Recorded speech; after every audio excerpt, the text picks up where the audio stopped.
পর্যটকদের প্রিয় উত্তরবঙ্গ, যেখানে এখনো কিন্তু উৎসবের মেজাজ এ রাজ্যে রয়ে গিয়েছে, আর সেখানে এই ভয়ানক পরিস্থিতি মিরিক লেক আমাদের সকলের ভীষণ পরিচিত। প্রচুর মানুষজন ভিড় জমান সেই মিরিক লেকের পার্শ্ববর্তী অঞ্চল থেকে রয়েছেন আমাদের প্রতিনিধি সন্দীপ সরকার। সন্দীপ, একেবারে ভগ্নস্তূপে পরিণত হয়েছে গোটা এলাকা। একেবারেই তাই, জায়গায় জায়গায় কিন্তু মনে হবে যে গোটা পাহাড়টাই বোধহয় এসে এক একটি বাড়িকে গ্রাস করে নিয়েছে। যে জায়গাতে আমি দাঁড়িয়ে রয়েছি এটা হচ্ছে একেবারে মিরিক লেকের পাশে। মিরিক লেকের পাশে এই জায়গাটা মিরিক পৌরসভার ৩ নম্বর ওয়ার্ডের অন্তর্গত। এক একটা বাড়ি এইভাবেই কিন্তু পাহাড় থেকে নেমে আসা পাথর, কাদামাটির স্রোতে একেবারে ধ্বংসস্তূপে পরিণত হয়েছে। যে বাড়িতে আমি রয়েছি সেই বাড়ির ছবিটা তুমি দেখতে পাচ্ছ, যে সেই বাড়ির ওপরে প্রোটেকশন ওয়াল যেটা ছিল, অর্থাৎ পাহাড়ের গায়ে যে থেকে নেমে আসা ধসকে আটকানোর জন্য যে ধরনের প্রোটেকশন ওয়াল হয়ে থাকে, সেই প্রোটেকশন ওয়াল একেবারে ভেঙে পড়েছে এবং সেটা ভেঙে পড়েছে পাশের বাড়ির ওপরে। যখন বাড়ির বাসিন্দারা তারা এখানে তাদের রাতের বেলা ঘুমোচ্ছিলেন, তখন কিন্তু প্রোটেকশন ওয়াল হুড়মুড়িয়ে নেমে আসে এবং আমরা দেখতে পাচ্ছি যে গোটা বাড়িটাই এই মুহূর্তে কিন্তু এই যে পাহাড় থেকে নেমে আসা ধ্বংসস্তূপ তার তলায় চাপা পড়ে গিয়েছে। এখানে গিয়ে আশপাশের বাড়িগুলিতে যাওয়ার পথ বন্ধ। যে জায়গায় আমি দাঁড়িয়ে রয়েছি এখানে ঘর ছিল, মানুষজন বসবাস করত, তাদের ঘর চাপা পড়ে গিয়েছে। কিন্তু এখানে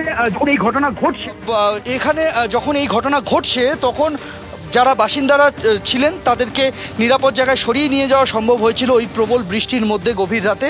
তাই এই যে অংশে ঘটনা না ঘটলেও যে পরিমাণ ধ্বংসলীলা চলেছে তার একটা টুকরো ছবি দেখেই বুঝতে পারছো।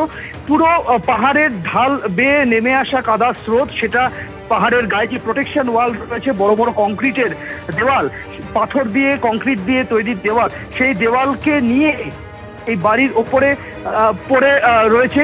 এবং আমি এই ঠিক তার ওপরের দিকের অংশের বাড়ি, একটি ভাঙার ওপরে আমি দাঁড়িয়ে রয়েছি, সেটা দেখাচ্ছি।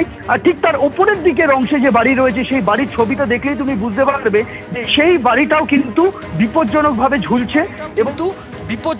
ঝুলছে এবং বাড়ির নিচের যে ভিতের মাটি, সেই মাটি আলগা হয়ে গিয়েছে এবং সেই মাটি আলগা হয়ে ঘরের যে কংক্রিটের পিলার, সেটা জায়গায় জায়গায় উন্মুক্ত হয়ে রয়েছে। ফলে এই মুহূর্তে বাসিন্দারা একটাই আশঙ্কায় ভুগছেন, যদি আবার বৃষ্টি হয়, মাটি নরম রয়েছে, আবার যদি বৃষ্টি তাহলে কিন্তু এই বাড়ি ঘর এদের ভার ধরে রাখতে পারবে না এই নরম মাটি এবং বিপর্যয় অনিবার্য। সেই আশঙ্কাতে ভুগছেন তারা। যে জায়গাতে আমি রয়েছি, একটু আগে যে বাড়ির ছবি দেখাচ্ছিলাম, সেই বাড়িটি একই পরিবারের 3 জনের মৃত্যুর ঘটনা ঘটেছে, মর্মান্তিক সেই পরিণতি, ঘুমের ঘোরে মৃত্যু। তার থেকে কিছুটা দূরে আরেকটি জায়গার ছবি যেটা আমি দেখাচ্ছি, এখানে প্রাণহানি হয়নি, কিন্তু বড়সড় দুর্ঘটনা এখানেও ঘটে যেতে পারত, প্রাণহানির ঘটনা ঘটে যেতে পারত, যদি না একেবারে ওই প্রবল বর্ষণের মধ্যে ভোর রাতে ঘর ছেড়ে নিরাপদ জায়গায় চলে যেতেন বাড়ির বাসিন্দারা। তারা প্রাণে বেঁচেছেন, কিন্তু তাদের সম্পত্তি বাঁচেনি। গোটা বাড়িটাই কিন্তু এই মুহূর্তে ধ্বংসস্তূপের তলায় চাপা পড়ে রয়েছে এবং আশঙ্কায় ভুগছে আশপাশের বাড়িগুলি।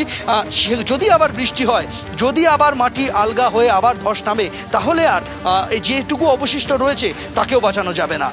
একেবারেই সন্দীপ সাবধান। এবং উত্তরাখণ্ড এবং হিমাচল প্রদেশে মাত্র কয়েক মাস আগে যে ছবি আমরা দেখেছিলাম, ঠিক যেভাবে একেবারে পাথর গলা জল নেমে এসেছিল, যেভাবে মেঘভাঙা বৃষ্টি হয়েছিল, এক্ষেত্রে মেঘভাঙা বৃষ্টি না হলেও অস্বাভাবিক বৃষ্টি এবং তার সঙ্গে বড় বড় পাথরের চাই অতর্কিতে নেমে এসেছে বাড়ির ওপরে। যে অবস্থা এখন রয়েছে, একেবারে বাড়ির যে ভিত সেটা কিন্তু একদম নড়বড় করছে। বিক্ষিপ্ত বৃষ্টি ইতিমধ্যেই শুরু হয়েছে এবং আলিপুরদুয়ারে কিন্তু আজকে ভারী থেকে অতি ভারী বৃষ্টির আশঙ্কা রয়েছে। তাই পরিস্থিতি কিন্তু আরো জটিল হতে পারে, সেই আশঙ্কা রয়েছে।